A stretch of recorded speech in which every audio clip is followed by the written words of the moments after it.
ओबीसींचं आरक्षण हिसकावून घेतल्यास उद्यापासून आंदोलन।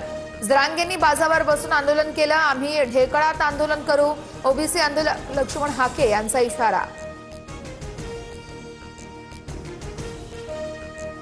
राष्ट्रवादी सोबत माझे भावनिक संबंध, हा माझ्यासाठी अवघड क्षण आहे। पक्षप्रवेशासंदर्भात शरद पवारांशी काही बोलणं झालं नाही। फक्त सुप्रिया सुळेंना मी माझी अडचण सांगितली आहे। भाजप पक्षप्रवेशापूर्वी प्राजक्त तनपुरे यांची प्रतिक्रिया। प्राजक्त तनपुरे यांच्याशी माझा संपर्क नाही। तनपुरेंनी भाजपात प्रवेश करणं आमच्यासाठी धक्कादायक आहे। तनपुरेंनी मतदारसंघाची परिस्थिती पाहून निर्णय घेतला असेल। जयंत पाटील यांची प्रतिक्रिया।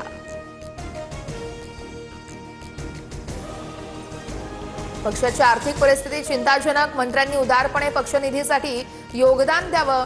पार्थ पवारांची सूचना। पार्थ पवारांच्या भूमिकेमुळे ज्येष्ठ मंत्री नाराज असल्याची चर्चा। सूत्रांची माहिती। सीएनजी दरवाढीचा पुन्हा फटका। मुंबईसह ठाणे आणि रत्नागिरीमध्ये सीएनजी 2 रुपयांनी महागला।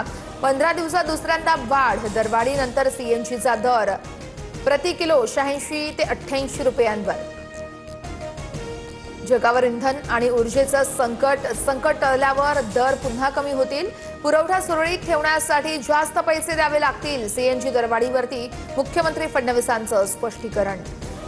बीडमध्ये सीएनजी पंपांवरती वाहन चालकांच्या 1 किलोमीटर पर्यंत रांगा, तर सीएनजी पुरवठा सुरळीत सुरू असल्याची पंप चालकांची माहिती। बीडमध्ये सीएनजीच्या दरामध्ये 2 रुपये 50 पैशांची वाढ। दर प्रति किलो 98 रुपये 60 पैशांवर।